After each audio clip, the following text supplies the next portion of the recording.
5 seconds.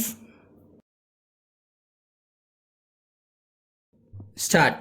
மாண்புமிகு பேரவைத் தலைவர் அவர்களே, தமிழ்நாடு சட்டப்பேரவையில் நான் 5வது தடவையாக நிதிநிலை அறிக்கையை கொண்டு வந்து அதன் மீதான விவாதங்களிலும் உறுப்பினர்கள் கலந்து கொண்டு தங்களுடைய அரிய கருத்துக்களை தெரிவித்தார்கள்.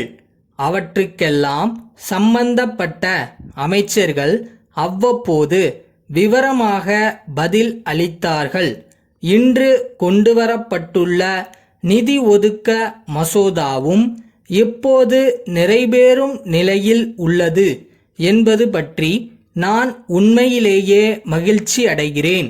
இந்த 5 ஆண்டு காலத்தில் மக்களுடைய வாழ்வு வளம் பெறுவதற்கேற்ற வகையில் புதிய புதிய திட்டங்கள் நிறைவேற்றப்பட்டிருக்கின்றன என்பதை எல்லோரும் அறிந்திருப்பார்கள்.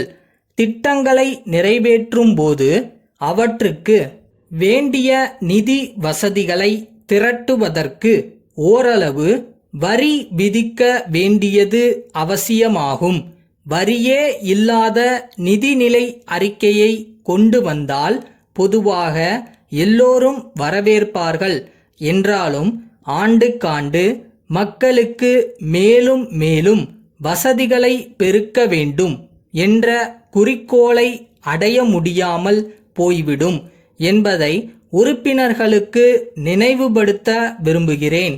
வரி விதிப்பை பொறுத்தவரையில் வசதி படைத்தவர்களிடமிருந்து ஓரளவு வரிகளை பெறும் வகையிலும் வறுமை கோட்டிற்கு கீழே இருக்கும் மக்களுக்கு வரிச்சுமை இல்லாத வகையிலும் இந்த அரசு கொள்கையொன்றை பின்பற்றி வருகிறது என்பதை இங்கே சுட்டிக்காட்ட விரும்புகிறேன்.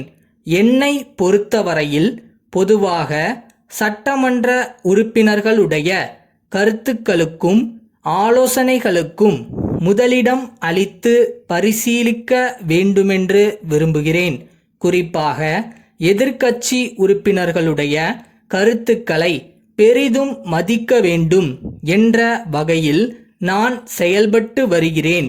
உறுப்பினர்களாகிய நாம் எந்த வகையில் சட்டமன்றத்தில் செயல்படுகிறோமோ அந்த வகையில்தான் நிர்வாகம் அமைய முடியும் என்பதை கருத்திற்கொண்டு அதற்கேற்றவாறு பணியாற்ற வேண்டுமென்று கேட்டுக்கொள்கிறேன்.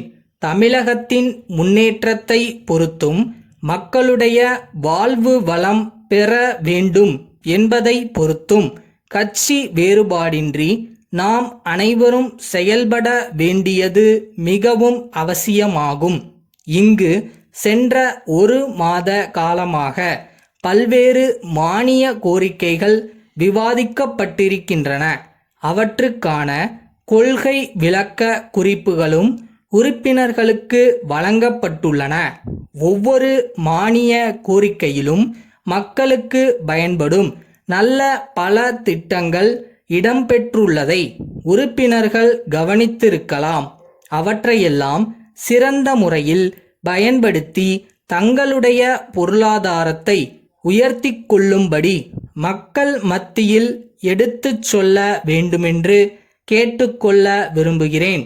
அடுத்த நிதியாண்டில் தமிழகத்தில் பல்வேறு திட்டங்களுக்காக நாம் கோரியிருந்த தொகைக்கு திட்டக்குழுவும் மத்திய அரசும் இசைவளித்திருக்கின்றன என்கிற மகிழ்ச்சிகரமான செய்தியை இங்கே கூறிக்கொண்டு மாண்புமிகு பேரவைத் தலைவர் அவர்களுக்கு நன்றி கூறி உரையை முடித்துக் கொள்கிறேன்.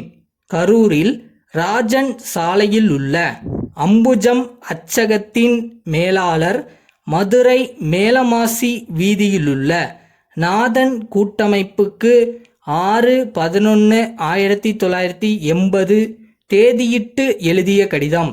அன்புடையீர், காலண்டர், டயரி, சுவரொட்டி போன்றவற்றை பல வண்ணங்களில் கவர்ச்சிகரமாக அச்சிட்டு தருவதில் நாங்கள் புகழ் பெற்றிருக்கிறோம் என்பதை உங்களுக்கு தெரிவித்துக் கொள்ள விரும்புகிறோம். சென்ற 30 ஆண்டுகளாகவே நாங்கள் இத்துறையில் நல்ல அனுபவம் பெற்றிருக்கிறோம். தமிழ்நாட்டில் முன்னணியிலுள்ள நிறுவனங்கள் பலவற்றுக்கு இவை போன்றவற்றை நாங்கள் ஆண்டுதோறும் அச்சிட்டு வழங்கியுள்ளோம். அண்மையில் புத்தாண்டு பிறக்க இருப்பதால் காலண்டர், டயரி போன்ற உங்களுடைய தேவைகளை நாங்கள் நிறைவு செய்ய விரும்புகிறோம். டயரியை பொறுத்தவரையில் வணிகர் பெருமக்கள், அரசு அதிகாரிகள் முதலியவர்களுக்கு முக்கியமாக தேவைப்படும் விவரங்களையெல்லாம் அதில் இடம்பெற செய்திருக்கிறோம். எங்களுடைய முகவர் அடுத்த வாரம் உங்களை நேரில் சந்தித்து விளக்கங்களை தருவதுடன் கேலண்டர், டைரி முதலியவற்றின் மாதிரிகளையும் காண்பிக்கக்கூடும்.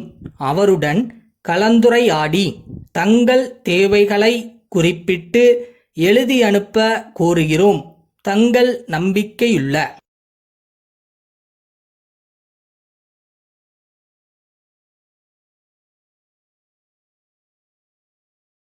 என்ன டயர்டா இருக்கா? இன்னும் கொஞ்ச நாள் தான், பக்கத்துல வந்துட்டேன். அப்புறமா ரெஸ்ட் எடுத்துக்கலாம். இப்போ போய் வேலையை பார்ப்போமா?